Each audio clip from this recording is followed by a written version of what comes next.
আল্লাহ তাআলার কত বড় নিয়ামত, এতগুলো বাচ্চাকে একত্রিতভাবে খাওয়ানোর তৌফিক দান করেছে আল্লাহ। সেটা পশুই হোক আর মানুষই হোক।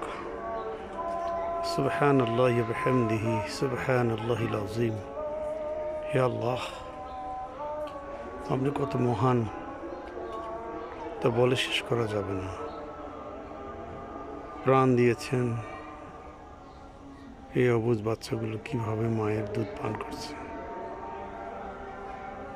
আল্লাহ,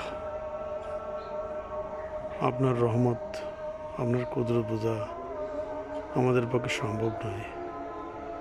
আমাদেরকে হেদায়েত করুন। আমরা পৃথিবীর সর্বশ্রেষ্ঠ জাতি, আমরা এতটুকু বুঝি না যতটুকু এই কুকুর বুঝতেছে। আল্লাহ পাক আমাদের মানব জাতিকে হেদায়েত করুন, আমিন।